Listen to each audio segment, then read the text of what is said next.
কারণ নবীজি যে কথাগুলো বলে, अपनी मर्जी से कभी कुछ नहीं कहते आका, जो खुदा कहता है सरकार वही कहते हैं। अपनी मर्जी से कभी कुछ नहीं कहते आका, जो खुदा कहता है सरकार वही कहते हैं। আমার নবী তাই বলে যেটা বলে আল্লাহ, আমার নবী তা বলে যেটা বলে কে? জোরে আওয়াজ করে বলেন, আরো জোরে আওয়াজ করে বলেন। আমার নবীর কথা কার কথা? আসলে আমার নবীর কথা আল্লাহর কথা, আল্লাহর কথা। কারণ নবীজি নিজের থেকে কিছুই বলে না। যদি নিজের থেকে কিছু বলে, এইটাও আল্লাহর নিজামের উল্টা হইলেও আল্লাহ এটাকে পূরণ করে নবীর কথাকে রক্ষা করে, রক্ষা করে। আলহামদুলিল্লাহ, আলহামদুলিল্লাহি ওয়া কাফা ওয়া সালামুন আলা ইবাদিহিল্লাযীনা ইসতাফা। أما بعد فأعوذ بالله من الشيطان الرجيم. بسم الله الرحمن الرحيم. إنك لعلى خلق عظيم. وقال النبي صلى الله عليه وسلم: بعثت لأتمم مكارم الأخلاق. وقال النبي صلى الله عليه وسلم: أنا زعيم ببيت في وسط الجنة لمن حسن خلقه، أو كما قال عليه الصلاة والسلام. اللهم صل على محمد وعلى آل محمد كما صليت على إبراهيم وعلى آل إبراهيم إنك حميد مجيد.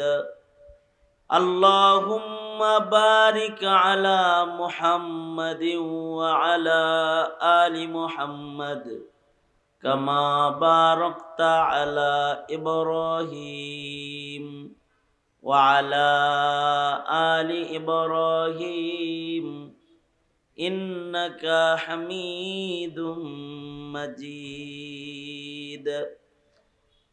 সিলেট ওয়াইজিন পরিষদ আয়োজিত 3 দিন ব্যাপী মহতী দ্বিতীয় বার্ষিক সিরাতুন নবী সাল্লাল্লাহু আলাইহি ওয়াসাল্লাম মহাসম্মেলনের আজকের আখিরি রজনী, মোহতারাম সভাপতি, উপস্থিত হযরত বুজুর্গ উলামায়ে কেরাম, সম্মুখপানে সমবেত দিন প্রিয়, ইসলাম প্রিয়, দিনদার ইমানদার মুমিন মুসলমান ভাইয়েরা, পর্দার আড়াল থেকে আলোচনায় শামিল মা বোনেরা, বিশ্বজগতের মালিক, বিশ্ব প্রতিপালকের বিশ্ব দরবারে কালিমাত শকর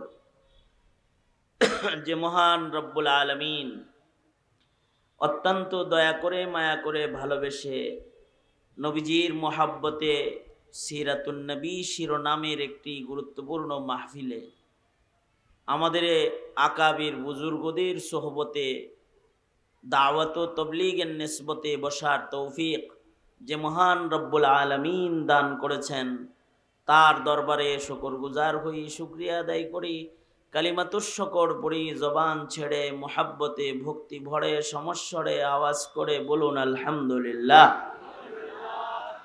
3 দিন ধরে হযরত উলামায়ে কেরাম দামি দামি কিমতি বয়ান ও নসিহত আপনাদেরকে করেছেন।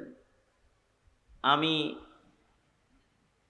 মঞ্জুরুর রশিদ আমিনী ভাই, ওনার সাথে একটা আন্তরিক মহাব্বত, আমার অত্যন্ত স্নেহের এবং আদরের। পাশাপাশি এই মাহফিলের সাথে যাদের সম্পৃক্ততা,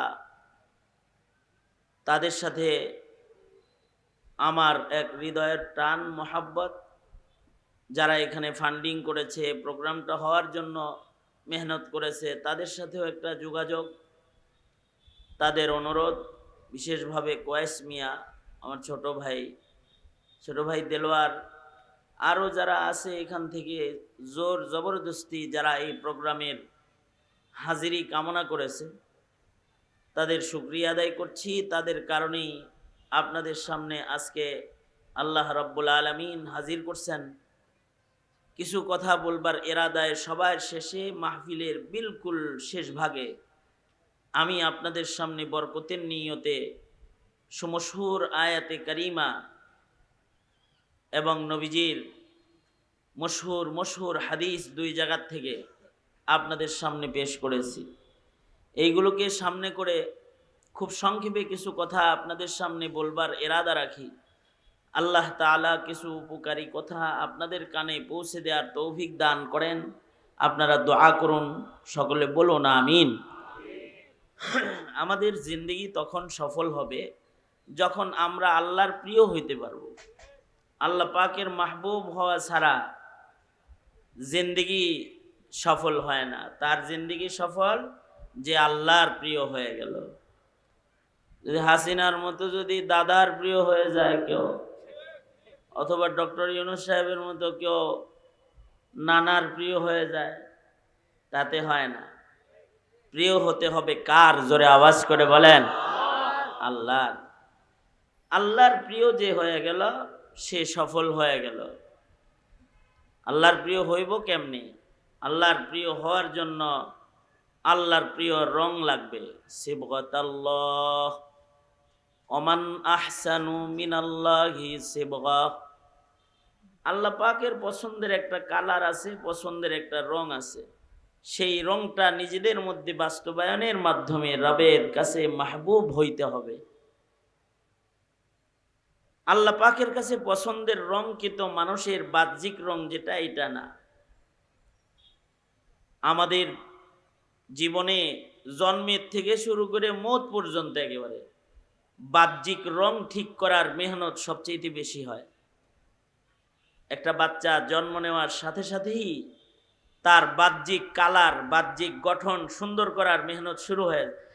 দাদি আর নানি সরিষার তেল দিয়া হাত পা এমন টানাটানি শুরু করে, আর নাক রে এরকম জাতাজাতি শুরু করে, এটারে চোখা বানাইবার জন্য বাচ্চারে কান্দে হালায় দেয়। এই ছোট্ট বাচ্চা কান্দে জাতাজাতি ঠেলায়।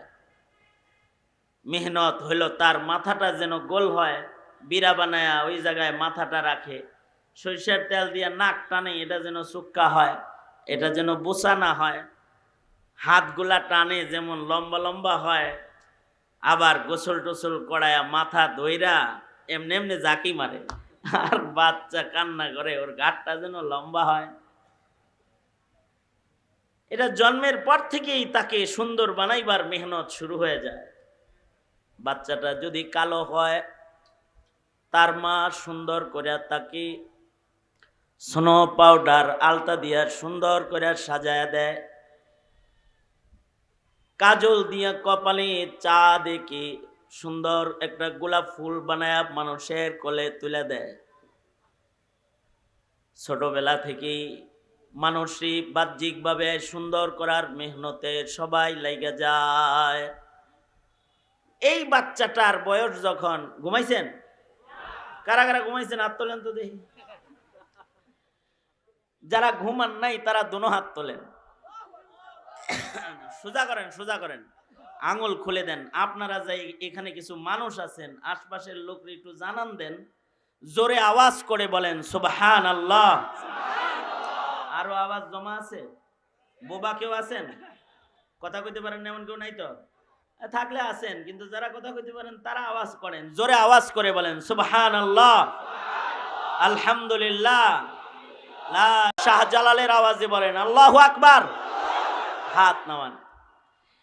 এই যেমন আমার দিকে ছিলেন আপনারা, যেমন খুব সতেজ অবস্থায় আছেন, আমি কিন্তু খুব নিস্তেজ মানুষ, আপনাদের মতো সতেজ না, অসুস্থ রোগী। আমি খুব ছোট করে কিছু বলার এরাদা, আপনারা আমার দিকেই থাকেন। খুব তাড়াতাড়ি আপনাদেরকে বিদায় দেওয়ার খেয়াল, যাতে আপনারা অতিষ্ঠ হয়ে না যান। তাই আপনারা আমার আলোচনা যেন আমি এটা বুঝি যে আপনাদের বুঝাইতে পারছি, কিছু জিগাইলে নড়াচড়া দিয়ে যেন বুঝি যে বুঝছেন। তা আমি যে কথা বললাম সেটা হলো, একটা মানুষ জন্মের সাথে সাথে তার বাহ্যিকটা ঠিক বানাইবার, সুন্দর বানাইবার একটা মেহনত, একেবারে সটিগর বুঝেন? সটিগর কারে কয়? 7 দিনের আগের টাইমটা আর কি কয় আর কি। এই টাইম থেকেই তাকে সুন্দর বানানোর একটা মেহনত শুরু হয়ে যায়। এই বাচ্চাটা যখন আর একটু বড় হয় তখন নিজেই সুন্দর হয়। তখন এই বাচ্চাটার আবদার শুরু হয়, আব্বু মেকআপ বক্স কিনাই নো, আব্বা কিছু লিপস্টিক লাগবে, কাজল লাগবে, সুন্দর সুন্দর জিনিস আবদার করে বস। এটা আপনাদের বাড়ির গল্প আমি কইতেছি না, আমার বাড়িতে মায়া নাই, আমার অনেকগুলো মেয়ে, আমার নাতিনও আছে অনেকগুলা। এদের আবদার আছে, নানা মেকআপ বক্স লাগবে, লিপস্টিক লাগবে, সুন্দর করে আর সাজুগুজু করে এসে কয়, নানা সুন্দর লাগতেছে না? সুন্দর করে ওরা সাজতে থাকে।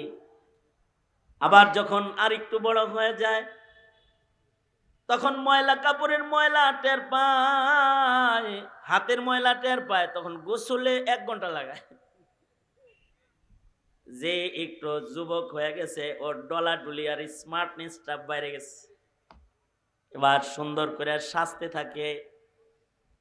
আর যদি চামড়া কালো হয় তাহলে তো খবরই আছে, গোসল করতে 2 ঘন্টা লাগে কালা মানুষের অনেক সময়।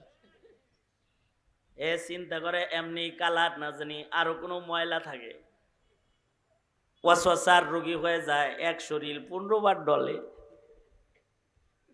সব মেহনত হলো তাকে যেন একটু সুন্দর লাগে। আধুনিক জগৎ এনেছে বিউটি পার্লার। আপনাদের সিলেটে খুব একটা নাই, আমরা ঢাকার বদনাম করতেছি। বিউটি পার্লারের উৎপাতে তো গ্রামের মেয়েদের রং শেষ। এরা পার্লারে যায় এমন করে সাইজা বাইর হয়, শেষ বেলায় সামান্য গরম পড়লে খালি পাংখা দিয়ে বাতাস লয়। একবার রাস্তা দিয়ে যাইতেছি, দেখি আমার ড্রাইভার দেখায়, দেখেন মেয়েদের সবার হাতে একটা একটা পাংখা আছে। হুজুর আপনার হাতে একটা রাখবেন না পাংখা? ওদের হাতে পাংখা কেন, হাত পাখা কেন? ওরা কি আমাদের চরমনায়ের পীর সাহেবের দল করে নাকি? আবার না, চরমনায়ের পীর সাহেবের দল না, ওরা হলো মেকআপ দল। যারা মেকআপ করে বাইরে হইছে ওদের পাংখা লাগে, পাংখার বাতাস না হইলে ওদের মেকআপ কাদা হয়ে যাবে। তার মানে একটা কালা, কিন্তু এটা নিজের সাদা বানাইছে, সুন্দর হওয়ার মেহনত করেছে। বুড়া হওয়ার পরে এটা মওত পর্যন্ত থাকে। চুলদারি সাদা হয়ে গেলে কলম তালাশ করে, বিভিন্ন রং দেয়, সাদা চুল কালা বানায়, সাদা দাড়ি কালো বানায়, একটু সাজ্জা গুজ্জা হাইটটা চল্লা যায়, নিজের ভেতরে একটু স্বাচ্ছন্দ্য পায়।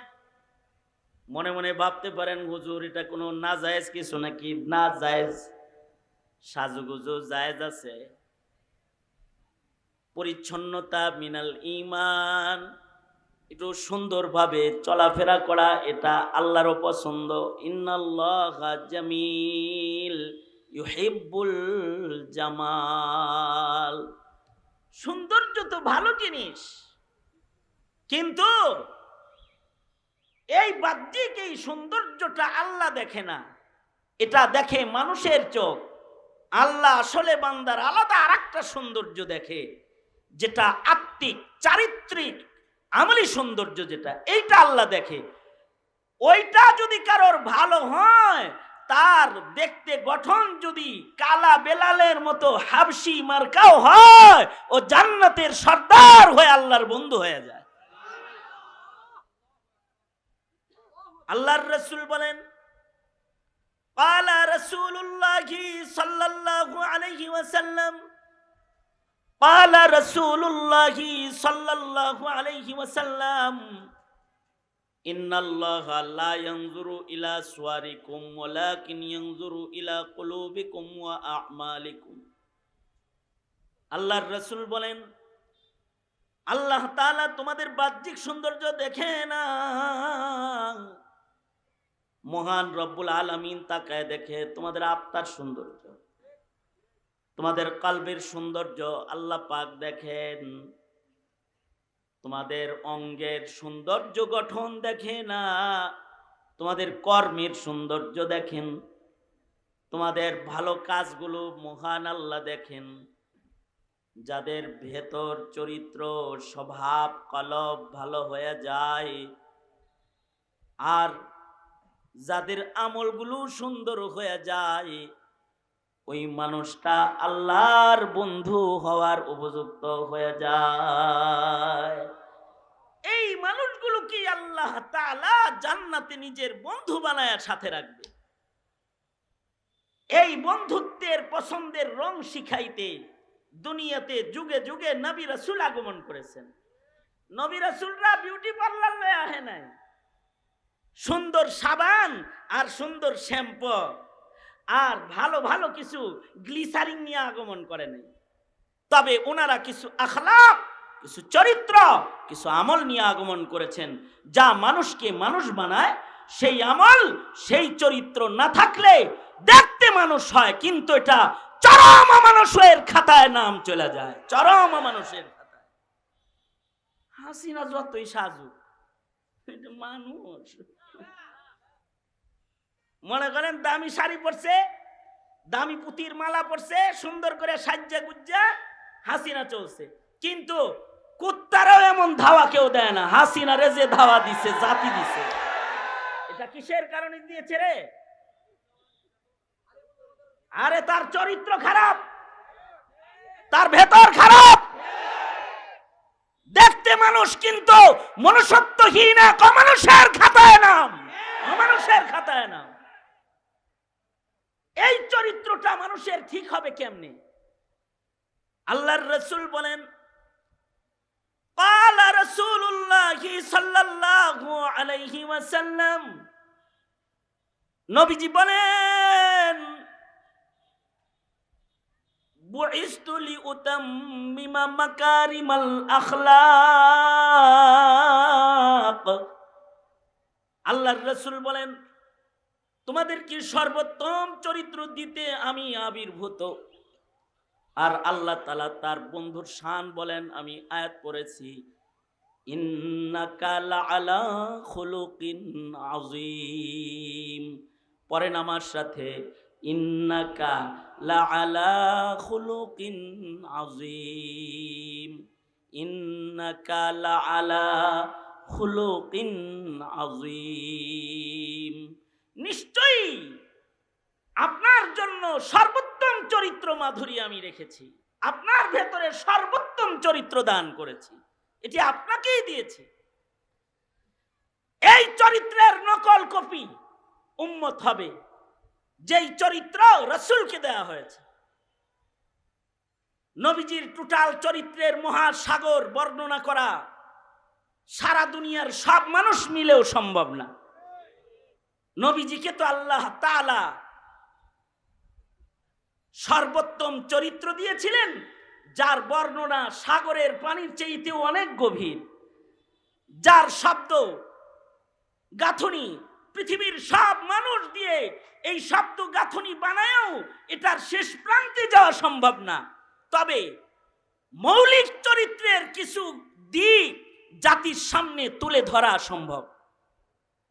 যেমন আল্লাহর রাসূল বলেন, আল্লাহর রাসূল বলেন, তোমরা যদি তোমাদের চরিত্র ঠিক করতে পারো, তাইলে তোমাদের জন্য আমি জান্নাতের কনফার্মেশন দেব। আল্লাহর রাসূল বলেন, আনা যাঈমুন বিবাইতিন ফি ওয়াসাতিল জান্নাহ লিমান হাসানা খুলুকাহু। কত দামি কথা আল্লাহর নবী বলেন। নবী বলেন, আমি নবী নিজে জামিনদার হইলাম, আমি তোমাকে জান্নাতের মাঝখানে, তোমার জন্য জান্নাতের রাজধানীতে মিডলে একটা বাড়ি লয়ে দেব। সুবহানাল্লাহ, আর আস্তে করে বলেন সুবহানাল্লাহ। জান্নাতের মিডল লাগে নাকি? জান্নাতের আশপাশে ভিতরে কোনো চিপায় চাপায় যদি কেউ 1 বিঘা জায়গা পাওয়া যায়, অথবা একটা লাঠি রাখার জায়গাও যদি কেউ পাওয়া যায়, তাহলে এই জায়গাটার দাম দুনিয়া এবং এর ভেতরে যা আছে এ সব দিয়াও জান্নাতের 1 বিঘা জায়গা কিনা সম্ভব না। আল্লাহু আকবার। জান্নাতের ভেতরের কোন সিপায় চাপায় 1 বিঘা জায়গার এত দাম, তাহলে জান্নাতের মাঝখানের রাজধানীর জায়গাটা কিরম দাম? আর আল্লাহর রাসূল বলেন আনা জাঈমুন বিবাইতিন ফি ওয়াসাতিল জান্নাহ। নবী বলে আমি জামিনদার, আমি তোমাকে জান্নাতের মাঝখানে রাজধানীর ভিতরে জান্নাতের মিডলে তোমারে ঘর লয়ে দিব আল্লাহর কাছ থেকে। আল্লাহর রাসূলের ওয়াদাগুলো তো দুনিয়ার নেতাগো ওয়াদার মতো নাকি? যে নেতায় আসে সে কত স্বপ্ন দেখায়, সেই আগের যুগ থেকে স্বপ্ন শুরু হয়েছে, আজও স্বপ্ন চলছে। নেতারা স্বপ্ন দেখায়, শেষ বেলায় হ্যাঁ এই স্বপ্নে তালাশ করে পাওয়া যায় না। এই স্বপ্ন পূরণ করব কি? হাসিনা কি স্বপ্ন কম দেখাইছে? 34 সাল পর্যন্ত স্বপ্ন দেখায় হয়ে গেছে, 42 সাল 46 না, হ্যাঁ 42 সাল পর্যন্ত স্বপ্ন দেখা গেছে, কিন্তু আজকে ও নিজেই স্বপ্ন হয়ে গেছে। দুনিয়ার নেতাদের স্বপ্নের কোনো বেল নাই, দুনিয়ার নেতাদের ওয়াদার কোনো বেল নাই। আজকে ডক্টর ইউনূস যত ওয়াদা করে বেল আছে নাকি? সবাই মিলে দাওয়া দিলে একটা গেছে আমেরিকায়, ইন্ডিয়ায়, হে যাইব আমেরিকায়, জায়গা মতো যাইব পড়বো। এই নেতাদের ওয়াদার কোনো বেল নাই। কিন্তু উম্মত হিসাবে আপনার আমার কাছে ওয়াদা করতেছেন, আপনার আমার নবী মুহাম্মাদুর রাসূলুল্লাহ সাল্লাল্লাহু আলাইহি ওয়াসাল্লাম। আল্লাহর নবী বলেন আনা জাঈম বিবাইতিন ফি ওয়াসাতিল জান্নাহ। আল্লাহর রাসূল এমন ওয়াদা করতেছেন, জামিন লইতেছেন, জিম্মাদারি নিচ্ছেন, জান্নাতের মিডলে আপনাকে আমাকে একটা বাড়ি দেওয়ার। নবী যদি মুখ দিয়া কিছু কয় তাহলে এটা পূরণ হওয়ার ব্যাপারে সন্দেহ আছে কোনো? যার সন্দেহ হয় তার ঈমান নাই। ঠিক আস্তে করে বললেন, জোরে আওয়াজ করে বলেন। নবীজির কথা বাস্তবায়ন হবে এতে কোনো সন্দেহ আছে? কারণ নবীজি যে কথাগুলো বলে, अपनी मर्जी से कभी कुछ नहीं कहते आका, जो खुदा कहता है सरकार वही कहते हैं। अपनी मर्जी से कभी कुछ नहीं कहते आका, जो खुदा कहता है सरकार वही कहते हैं। আমার নবী তাই বলে যেটা বলে আল্লাহ, আমার নবী তা বলে যেটা বলে কে? জোরে আওয়াজ করে বলেন, আরো জোরে আওয়াজ করে বলেন। আমার নবীর কথা কার কথা? আসলে আমার নবীর কথা আল্লাহর কথা।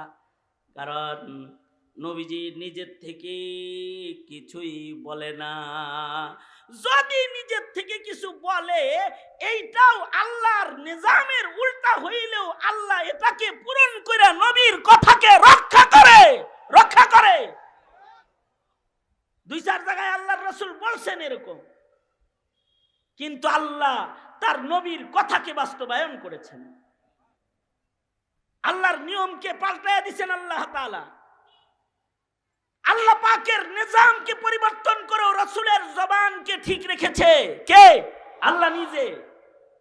এক সাহাবী আইছে, ছেলে বালেগ হয়ে গেছে, পালক ছেলে, হেডে লয়া এটারে পালছি, আমার আব্বা কয়, আমার বউরে মা কয়, কিন্তু পালতে আনছিলাম, বালেগ হয়ে গেছে। ও মার কাছে বয়ে থাকে, আমার তো শরীর খালি কিটমিট করে, কারণ আমি এই শরীয়তের খেলাফ কেমনে পর্দা এসে গেছে না এখন। আল্লাহর রাসূল সাহাবীকে বললেন ঠিক আছে যাও, আল্লাহরে কয়ে দিমুনি। বিবির স্তন থেকে কিছু দুধ কাপে কইরা আইন না ওরে খাওয়াইয়া দাও। এমনিতে মুদ্দাতে রেজাত হলো হাউলাইন কামিলাইন, দুধ খাইতে হইব 20 বছরের ভিতরে। কি কথা কন না, হাউলাইনে কামিলাইন 2 বছরের ভিতরে এই কামটা সারতে হইব। আর বালে গোয়া দুধ খায় বেটা, তো এটা ভিন্ন কাজ। দুধ খাওয়ার মুদ্দাত হইল হাউলাইনে কামিলাইন, 1 চষণ 2 চষণ খাইলা মুদ্দাতে রেজাত সাবে, নিজের ছেলে হিসেবে গণিত হবে, মহিলা হয়ে যাবে মা, বাচ্চা হয়ে যাবে ছেলে, মায়ের দুগ্ধ সন্তানে পরিণত হবে। সাহাবী এমন একটা লয়ে আইছে, এটা 16 বছর বয়স, 15 বছর, বালে হয়ে গেছে পুরা, নামাজ ফরজ। আল্লাহর রাসূল বললেন, যাও সাহাবী, নিজের বিবির স্তন থেকে একটু দুধ দহন করে কাপে করে আইনা ওরে খাওয়াইয়া দাও। ছোট্ট বাচ্চার দেহে মায়ের দুধ যেভাবে কাজ করে আল্লাহ রে কইয়া দিমুনি হয়ে যাইব, অসুবিধা নাই, ছেলে হয়ে যাইব, দুধ সন্তান বানায়া দিলাম, যাও। নবীজি দস্তখত করে দিছে, অনুমোদন দিয়ে দিছে। আল্লাহর তো নিজাম হলো হাউলাইন কামিলাইন, কিন্তু একজনের জন্য নিজাম আল্লাহ পাল্টালেন। আল্লাহ পাক আসমান থেকে অনুমোদনটা পাশ করে দিলেন, ঠিক আছে এইটা কবুল করে নিলাম, আল্লাহু আকবার জোরে বলেন। এরা নবীর মুখের কথা। এ কারণে নবীজি কোনো কিছু হ্যাঁ বললে হালাল হয়ে যায়, না বললে হারাম হয়ে যায়। নবীর মুখ দিয়ে কিছু বাইর হয় ওয়াদা, এটা তোমার রাজনীতির দলের, তোমার ওই মিথ্যাবাদী নেতার ওয়াদা, এটা এইটা ওই ওয়াদা না, এটা সাদিকুল মাসদুক পয়গম্বরের মুখের উচ্চারিত কথা।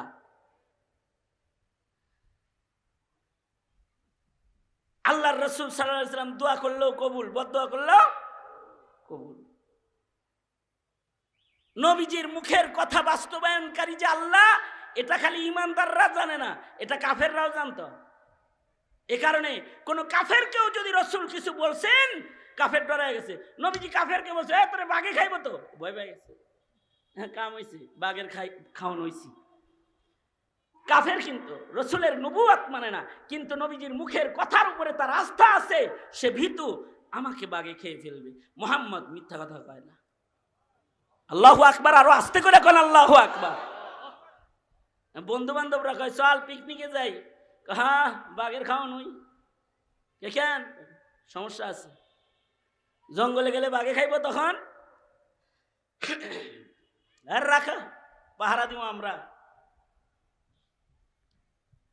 পাহারা দিব, তুই ঘুমাবি আমরা পাহারা দিব। কিন্তু আল্লাহ যখন পাহারা উঠায় নেয়, পাহারাদারকে ঘুম পাড়াইয়া দেয়, তো পাহারাদাররা সব ঘুমাইছে, বাঘে খায়া গেছে। হাসিনার পাহারাদার ঘুমতো আর কি, যেদিনে পাহারাদার রাখছিল এগুলো সব ঘুমায় পড়ছে। ছাত্ররা অস্ত্র লয়ে যায় নাই, খালি হাতে যায় ইট খুলে ফেলেছে গণভবনের। হাসিনা তোমারে পাইলে গায়ের চামড়া খুলে ফেলতো, তোমার চামড়া খুলে ফেলতো। পাহারা ঠিক থাকে না, কিন্তু নবীর কথা ঠিক। আল্লাহর রাসূল কাউকে কিছু বললে এটা পূরণ করার জিম্মাদার কে? জোরে আওয়াজ করে বলেন, কে জিম্মাদার? জোরে বলেন। এক মহিলা নবীজির কাছে আসছে, আয়েশা বলে, ওগো আল্লাহর নবী, আমার জন্য দোয়া করেন, আমার মৃগী রোগ এটা যিনি ভালো হয়ে যায়। নবীজির কাছে অসুস্থ রোগী আসলে দোয়া করলে এটা ভালো হয়ে যেত। এই তুই এসেছিস কে? তুই আইলি কে? বসো,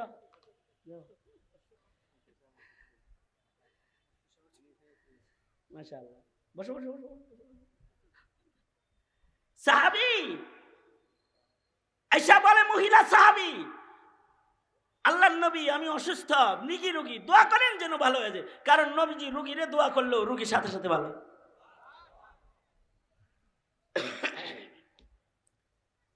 নবীজি প্যারালাইসিসের রোগীর গায়ে ফু দিছে, সাথে সাথে ভালো হয়ে গেছে। নবীজি সাপে কামড় দেওয়া আবু বকরের পায়ের কামড়ের জায়গায় আল্লাহর রাসূল লালা লাগায় দিছে, সাথে সাথে সাপের বিষ পানি হয়ে গেছে। আল্লাহু আকবার, জোরে করে বলেন। নবী তো নবী। আল্লাহর রাসূল সাহাবীকে বললেন, এই সাহাবী, আমি দোয়া করতে পারি, দোয়া করলে আল্লাহ তাআলা তোমাকে শিফা দান করবেন, কিন্তু আমার একটা খবর হলো, আমার কাছ থেকে সুস্থতার দোয়া না নিয়ে যদি তুমি সবর করো তাহলে তুমি জান্নাত পাইবা। তুমি যদি সুস্থতার দোয়া না নিয়ে আল্লাহর দেওয়া সুস্থতায় ধৈর্য ধরো তাহলে এর বদলায় মহান আল্লাহ তোমাকে জান্নাত দান করবে। সাহাবীর তো দুনিয়া দরকার নাই, আখেরাত দরকার। সাহাবী কয়, আল্লাহর নবী, দোয়া লাগবো না, সবর করব, জান্নাত চাই। কিছু দূর যায় আবার ফেরত এসে কয়, ওগো আল্লাহর নবী, ওগো সরওয়ারে তো আলাম,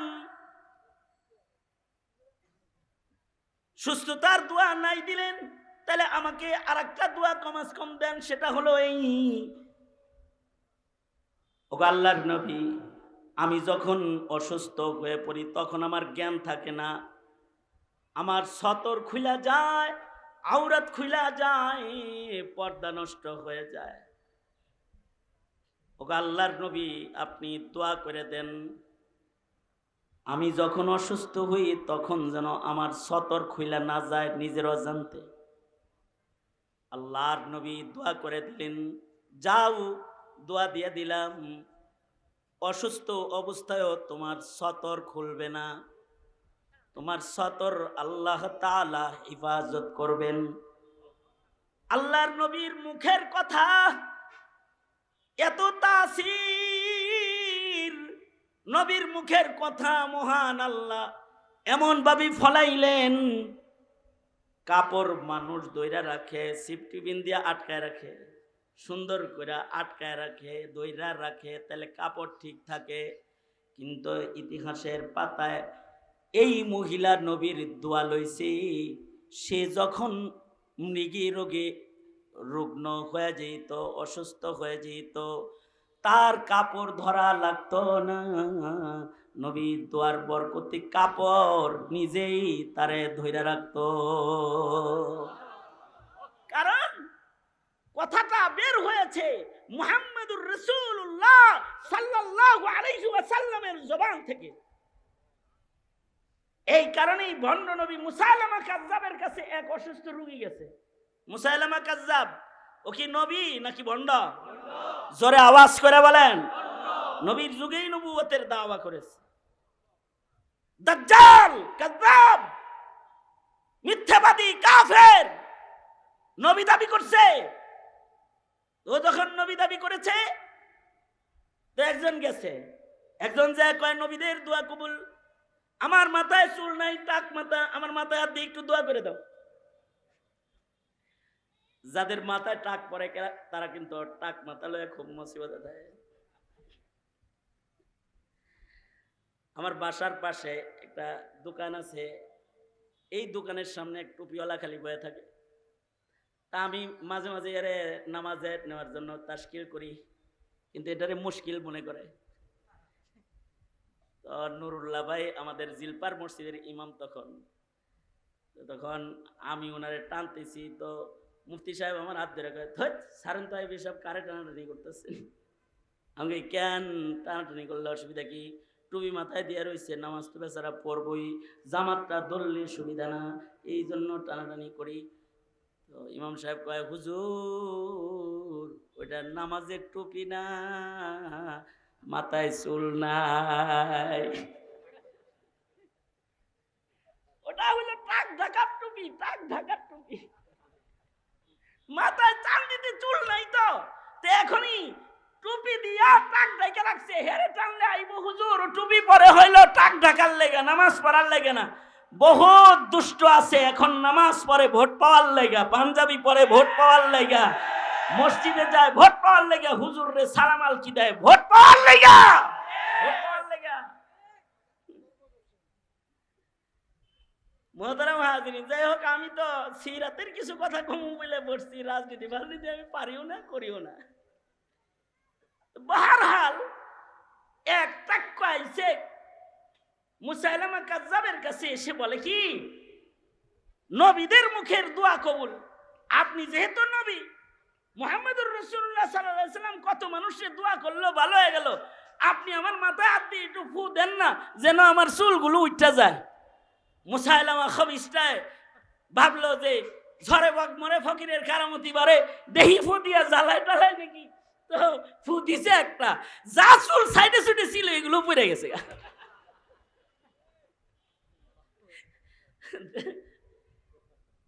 আমার নবীজির মুজিজা ছিল মুখের কথা না, খালি মুখের থুথুও, যে আল্লাহর রসুল থুথু ফালাইলে কুয়ার পানিতে জোয়ার আইতো, তিতা পানি মিঠা হয়ে যাইত। আল্লাহু আকবার কবীরা, তিতা পানি মিঠা হয়ে গেছে থুথু পইরা। তো এক লোক মুসাইলামা কাজ্জাবের কাছে আসছে, এসে কয়, আরে মুহাম্মদুর রাসূলুল্লাহ থুথু পইরা তিতা পানি মিঠা হইল, নিচা পানি উপরে উঠলো, কুয়ার পানিতে বরকত হইল, আপনি যেহেতু নবী আমার বাইত চলেন, আমি আপনার উম্মত। চিন্তা করলো উম্মত থামার লাগবে, তো বাইত গেছে, কয় আমার কুয়ার পানি নিচে গেছে গা, এলাকার মানুষ কষ্ট পায়, আপনি জমানার পয়গম্বর, নবীরা পাথরে বাড়ি মারলে পানি বেরোছে, কুয়ায় থুথু মারলে তিতা পানি মিঠা হয়েছে, তা আপনি একটু থুথু পালান। মুসাইলামা কি করব, নিজের বক্তরে সামাল দেওয়ার জন্য কুয়ার কাছে যায় একটুখানি থুথু খালি কেবল ভিতরে ফালাইছে, ওর মুখে থুথু কুয়ায় পড়ার সাথে সাথে গোটা কুয়ার পানি সব শুকায় গেছে। এলাকার মানুষও টের পাইছে। এ কারণেই হযরত সিদ্দিক আকবর যখন যুদ্ধ কাফেলা পাঠাইছে, একেবারে হাসিনা স্টাইল, কোন দিক দিয়ে আর পালাইতে পারে না, আর হেলিকপ্টার থেকে না থাকতো তাহলে যে দশা হইতো আর কি, ওই স্টাইলে সব জায়গায় ঢুকছে। আর হযরত ওয়াহশী যায় গর্দানটারে কেটে হালাই দিছে, ঘরের ভিতরে লাফ দিয়ে ঢুকে। মুসাইলামা কাজ্জাব যেমন দাজ্জাল কাজ্জাব নবী নয়, কিয়ামত পর্যন্ত মুসাইলামার মতো যারাই নবীর দাবিদার হবে এরাও কাফের দাজ্জাল, এরা নবী নয়, ধোঁকায় পড়ার কিছু নাই, ভণ্ড নবী এরা কাফের। আমাদের নবীর পরে কিয়ামত পর্যন্ত আর কোনো নবী নাই, ঠিক তবে ঠিক জোরে বলে, সঙ্গত কারণেই জোরে আওয়াজ করে বলেন, কাদিয়ানীরা কি মুসলমান না কাফের? আরো জোরে আওয়াজ করে বলেন। আগামী মাসের 15 তারিখে খাতমে নবুয়ত মহাসম্মেলনে পাকিস্তান থেকে আমির জমিয়ত ফজলুর রহমান দামাত বারকাতুহুম সহকারে এশিয়ার সকল দেশ থেকে আলেমরা আসবে। এই দাবি বাস্তবায়নের জন্য সরকার দ্বিতীয় বৃহত্তর মুসলিম দেশে কাদিয়ানীদেরকে কাফের ঘোষণা করো। শেষ নবী মুহাম্মদুর রাসূলুল্লাহ সাল্লাল্লাহু আলাইহি ওয়াসাল্লাম খাতামুন নবিয়্যিন, তিনি কাদিয়ানীরা কাফের, কাদিয়ানীদেরকে কাফের রাষ্ট্রীয়ভাবে ঘোষণা করতে হবে, নইলে ক্ষমতায় কাউকে থাকতে দেওয়া হবে না, চাইতেও দেওয়া হবে না।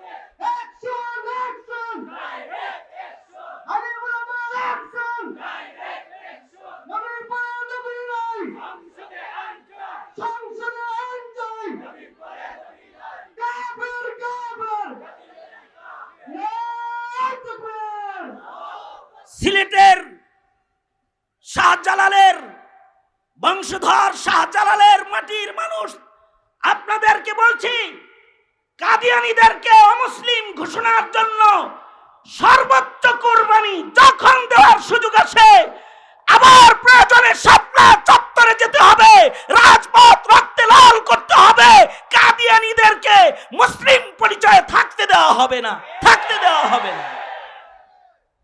কারণ এটা আমার নবীর আজমত শান, তিনি খাতামুন নবিয়্যিন, তিনি মুখের থুতু ভালাইলেও মিঠা পানি, তিতা পানি মিঠা হয়ে যায়।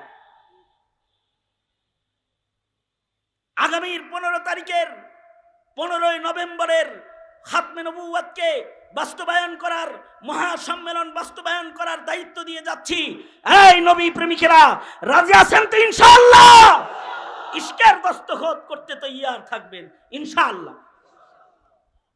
আল্লাহর রাসূল সাল্লাল্লাহু আলাইহি ওয়াসাল্লাম নবীজি বলে, আনা যাঈমুন বিবাইতিন ফি ওয়াসাতিল জান্নাহ। নবী বলে, আনা যাঈমুন বিবাইতিন ফি ওয়াসাতিল জান্নাহ লিমান হাসানা খুলুকাহু। আল্লাহর রাসূল বলেন, কেউ যদি তার চরিত্র সুন্দর বানাইতে পারো, তাহলে আমি নবী দায়িত্ব নিচ্ছি, জান্নাতের মাঝখানে তোমাকে বাড়ি দেওয়া হবে। নবীর কথা কি অবাস্তব না বাস্তব? জোরে আওয়াজ করে বলেন, অবাস্তব না বাস্তব? চরিত্র ভালো করার জন্য অনেক কঠিন কিছু না। অপর হাদিসে আল্লাহর রাসূল বলেন, 2টা অঙ্গ জামানত দাও, আমি জান্নাতের জামানত দিব। মা বাইনা লিহইয়াইহি ওয়া মা বাইনা রিজলাইহি। তোমার মুখটারে নাপাক বানায়ও না, লজ্জাস্থানের পবিত্রতা নষ্ট করেও না। আমি নবী জান্নাতের জামিন লইয়া লইলাম। কারণ যার মুখ খারাপ হয় তার মুখ খারাপ হয়, তার সব খারাপ হয়। যেমন হাসিনার মুখ ভালো, মুখ ভালো, হাসিনার মুখ খারাপ, কিন্তু সংসদে তারা বলছে কি, অথচ শাপলা চত্বরে রাতের অন্ধকারে বাতি নিভায়া আলেমদেরকে শহীদ করেছে, হাফেজদের রক্ত দিয়ে রাজপথ লাল করেছে। সংসদে গিয়ে বলেছে মোল্লারা রং মেখে শুয়ে ছিল। রেকর্ড আছে না নাই? জোরে আওয়াজ করে বলেন। এই জোরে আওয়াজ করে বলেন না কেন? আছে না নাই? জোরে বলেন। মুখ খারাপ লোক নাকি ভালো লোক? মুখ খারাপ। যার মুখ খারাপ তার সব খারাপ। শেষ বেলায় তোমরা তো বুঝলে না, আগে শেষ বেলায় যে স্কুলের ছেলেরাও বুঝলো যে মুখটা আসলেই খারাপ। যখন এদিকেও কইছে রাজাকারের বাচ্চা মুখ খারাপ, তখন সব মিলা ধাওয়া দিয়া কয় তুই রাজাকারের বাচ্চা। তখন সে বুঝাইয়া দিল, না না না, আমি রাজাকারের বাচ্চা না, আমি হিন্দুর বাচ্চা, হিন্দুর বাচ্চা। ওইখানে যায় বসে রইছে। সুতরাং মুখ ভালো করো। মুখ, মেরি জবানো কলম সে কিসি কা দিল না দুখে, मेरी जुबानो कलम से किसी का दिल न दुखे, किसी को शिकवा न हो ज़ेर आसमां मुझसे, किसी को शिकवा न हो ज़ेर आसमां मुझसे।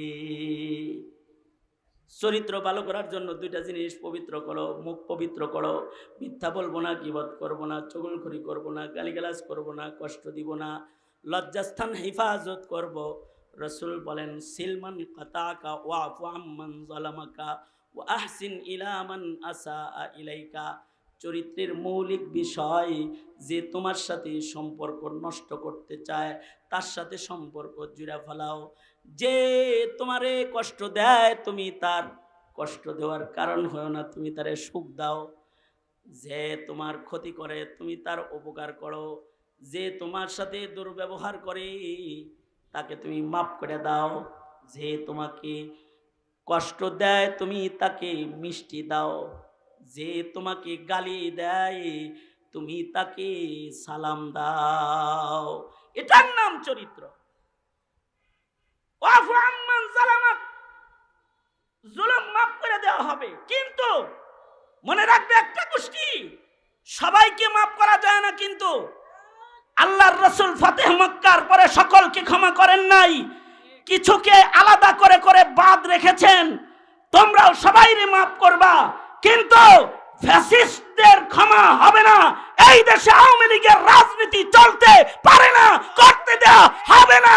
তাদের ক্ষমা চলে না, তাদেরকে ক্ষমা করা চলে না। সুতরাং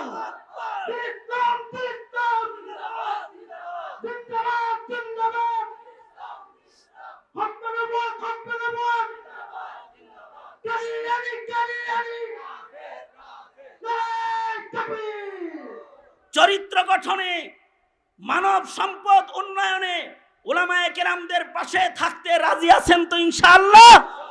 কারা কারা তৈয়ার? উলামায়ে কেরাম যেখানে, উলামায়ে কেরাম যেখানে, উলামায়ে কেরাম নাই যেখানে, আমরা নাই সেখানে। আল্লাহ আমাদের কবুল আর মঞ্জুর করুক, আমিন বলেন। আলহামদুলিল্লাহ রাব্বিল আলামিন, ওয়াসসালাতু ওয়াসসালামু আলা সাইয়্যিদিল আমবিয়া ওয়াল মুরসালিন মুহাম্মাদ ওয়া আলা আলিহি ওয়া আসহাবিহি আজমাইন। রাব্বুল আলামিন মধ্যরাত গড়ায় গেছে 3 দিন ব্যাপী সিরাতুন নবী মাহফিল। তোমার পয়গম্বরের চরিত্রের একটি অংশকে সামনে নিয়ে কিছু কথা তোমার প্যারা প্যারা বান্দাদের কানে পৌঁছে দিয়েছি। সবাই মিলে ভিক্ষুকের মতো হাত বাড়ায় ধরেছে। 3 দিন ওলি বুজুর্গরা এখানে কথা বলেছে। ও আল্লাহ মেহেরবানি করে আজকের মাজমা দোয়াকে কবুল মঞ্জুর করে নাও আল্লাহ। যত মুরব্বীরা বসে রয়েছেন তাদেরকে নিয়ামাল বদল দান করো। দূরদারাজ থেকে যারা মেহনত করে এসেছে তাদেরকে উত্তম জাযা দান করো। ছোট ভাই কোয়েস মিয়া পা অসুস্থ অবস্থায় ইয়া আল্লাহ বিদেশের বাড়িতে রয়েছে। ইয়া আল্লাহ সংগঠনের সাথে জড়িয়ে আছে। রব্বুল আলামিন শেফায়ে কামিলা আজলা নসিব করো। আরও যত মুহাব্বতের বন্ধু বান্ধব ভাই বেরাদাররা যারা এখানে রয়েছে সকলকে তুমি উত্তম জাযা উত্তম বদলা দান করো। যে সকল মুরব্বীদের আগমনে মাহফিল ধন্য, আল্লাহ তাদের দারাজাত মর্যাদা আরো বৃদ্ধি করো। ইয়া আল্লাহ যে সকল মুরব্বীরা এ পুণ্যভূমি আবাদ করেছে তাদের মর্যাদাকে বুলন্দ করো। শাহজালাল শাহ মাকদুম থেকে শুরু করে শেখ ইমাম বাড়ি পর্যন্ত যত আকাবির বুজুর্গরা কবর জগতে চলে গেছে আল্লাহ সবার মর্যাদাকে তুমি বৃদ্ধি করে দাও আল্লাহ। আল্লাহ যাদের মা নাই তাদের মা বাবাকে মাফ করে দাও, আব্বা নাই আব্বাকে মাফ করে দাও। যাদের পিতামাতা আছে খেদমত করার তৌফিক দাও রব্বুল আলামিন। আল্লাহ আলো আওলাদদেরকে কবুল মঞ্জুর করে নাও। পৃথিবীর নিকৃষ্ট জালেম ইসরায়েলকে হালাক করে দাও আল্লাহ। ফিলিস্তিন আজাদ করে দাও। বাংলাদেশের হুকুমত ইসলামিয়া কায়েম করে দাও। ইয়া আল্লাহ উলামায়ে দ্বীনদের সাথে সকলকে থাকার তৌফিক দান করো আল্লাহ। নবীর সিরাত নবীর রং আপনায় নেওয়ার তৌফিক দান করো। হার কিসমের শিরক আর বিদআত থেকে সকলের ধরে ধরে তুমি বাঁচাও। اللهم أعنا على ذكرك وشكرك وحسن عبادتك. اللهم أعنا بالعلم وزينا بالحلم وأكرمنا بالتقوى وجملنا بالعافية. نسألك دوام العافية والتمام العافية والشكر على العافية. اللهم اجعلنا من التوابين واجعلنا من المتطهرين واجعلنا من عبادك الصالحين. ভাই মঞ্জুর আমিনকে কবুল মঞ্জুর করো। আল্লাহ কাবির আসলাফদের নকল মেহনত করতে পারে তৌফিক দান করো। আল্লাহ এই পরিষদটাকে কবুল মঞ্জুর করো। পরিষদের পদক্ষেপগুলো জাতির জন্য কল্যাণকর করো। যারা অর্থায়ন করেছে পাশে থেকেছে হাজির হয়েছে সকলকে সিরাতুন নবীর প্রেমে পড়ার কারণে রব্বুল আলামিন তাদের খান ও দান তাদের মাল ও দৌলত ইজ্জতে তুমি বরকত দান করো আল্লাহ। যত কল্যাণ মঙ্গল দান করো, অকল্যাণ থেকে আমাদেরকে হেফাজত করো রব্বুল আলামিন। আগামীর যত সম্মেলনগুলো রয়েছে ওগুলোকে কবুল মঞ্জুর করো। খাতমে নবুয়তকে কবুল মঞ্জুর করো। ইয়া আল্লাহ আমাদের সকলকে ইয়া আল্লাহ বারবার বাইতুল্লাহ রওজা জিয়ারত নসিব করো আল্লাহ রব্বুল আলামিন। ইয়া আল্লাহ অনেকে দোয়া চেয়েছে, দোয়ার আশা রাখে, দোয়ার হক রাখে, সকলের হকে দোয়া কবুল মঞ্জুর করো। সুবহান রাব্বিকা রব্বিল ইজ্জাতি আম্মা ইয়াসিফুন ওয়া সালামুন আলাল মুরসালিন ওয়ালহামদুলিল্লাহি রাব্বিল আলামিন। আসসালামু আলাইকুম ওয়া রাহমাতুল্লাহ। আসসালামু আলাইকুম ওয়া রাহমাতুল্লাহি ওয়া বারাকাতুহু। কোরআন হাদিসের আলোকে আলিম উলামাদের নিয়ে বিভিন্ন ইসলামিক অনুষ্ঠানমালা দেখুন ইসলামের কথার পর্দায়।